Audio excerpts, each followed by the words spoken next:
ہر ایک کی قسمت میں نہیں سمجھتا ہوں کہ پٹھان صاحب جیسی رہتی ہے، کیونکہ پٹھان صاحب جس دور کے اندر آپ تھے اس دور میں اور آج کے دور میں زمین و آسمان کا فرق ہے۔ اس دور کے اندر انسانیت زندہ تھی، آج مودی ہمیں مارنے کے لیے نکلا ہوا ہے۔ یہ حقیقت ہمیں کہیں نہ کہیں قبول کرنی چاہیے، اور ایسی حقیقت کے اندر اگر آج اس طرح کی کانفرنس ہوتی ہے تو یقیناً مجھے خوشی اس بات کی ہے۔ آج ہمارے بیچ میں مخدوم فاروقی صاحب کو میں دیکھ رہا تھا،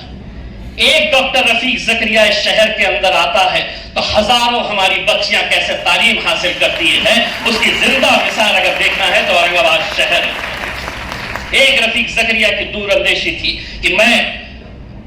مسلم بچیوں کے لیے، مائنورٹیز کی بچیوں کے لیے ایک سیپریٹ کالج کھولوں گا۔ ہمیں معلوم ہے کہ اگر وہ کالج اگر آج نہیں رہتا تو شاید بچیاں آج کو ایجوکیشن نہیں لیتی، کیونکہ کو ایجوکیشن لینا ہے تو کنڈیشن ڈال دیا گیا ہے، تم برقعے میں نہیں آ سکتی ہے، تم حجاب میں نہیں آ سکتی ہے کر کے۔ وہی کالج ہے جس کی وجہ سے آج ہزاروں بچیاں تعلیم حاصل کر رہی ہے۔ دوسری بات یہ ہے، یہاں پر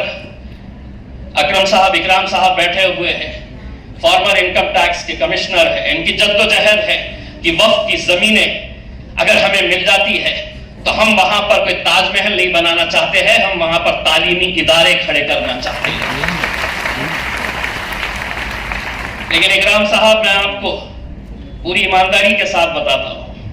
ہم بھی اس وقف بورڈ کے ممبر ہیں۔ پچھلے 4 سالوں کے اندر فوزیہ میڈم بھی جانتی ہے، میں بھی جانتا ہوں کہ ہم کتنی محنت کر رہے ہیں ان زمینوں کو واپس حاصل کرنے کے لیے، اس میں تاکہ وہ زمین ہم آپ جیسے لوگوں کو دے اور آپ پونا میں ایک بڑا ایجوکیشن انسٹیٹیوشن کھڑے کریں۔ لیکن دقتیں کیا ہے، آپ کو بھی معلوم ہے کہ یہ سب برباد ہوئے ہیں تو کوئی غیروں نے نہیں برباد کیا ہے، اپنوں نے ہی برباد کیا ہے۔ جسے لوٹا اپنوں نے ہی لوٹا ہے، اور انہیں واپس لینا اتنی آسان بات نہیں ہے۔ مجھے بار بار ہے تو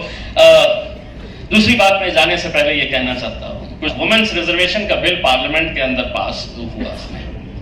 اس وقت مجھے وزیر اعظم کا وہ چہرہ یاد آ رہا تھا جب وہ مایوسی کے ساتھ کہہ رہے تھے کہ ٹرپل طلاق کتنا گھنونا قانون ہے، میں اپنی بچیوں کو انصاف دلانا چاہتا ہوں، ٹرپل طلاق کا قانون لانا چاہتا ہوں۔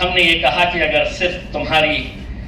لگ رہا تھا تمہیں ایسا کہ تم انصاف صرف ایک قانون لا کر ٹرپل طلاق کے قانون تک روک دیں گے، تو اب ہم چاہتے ہیں کہ اسے تھوڑا سا انصاف ان بچیوں کو اور دیجیے گا۔ ریزرویشن تو تم نے لا لیے ہے، اب ان حجاب والی بچیوں کو پارلیمنٹ کے اندر تک پہنچانے کی بھی ذمہ داری تم اٹھائیے گا۔ اس ریزرویشن کے اندر آپ مسلم بچیوں کے لیے بھی ریزرویشن لے کر آئیے گا۔ میں آپ کو صرف جاتے جاتے اتنا کہنا چاہتا ہوں کہ یہ کانفرنس ہونی چاہیے، یقیناً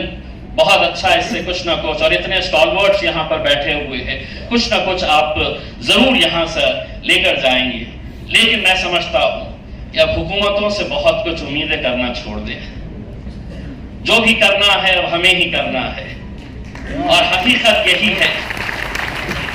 نہ ہم سفر نہ کسی ہمنشی سے نکلے گا، ہمارے پاؤں کا کانٹا اب ہم ہی سے نکلے گا۔ بہت بہت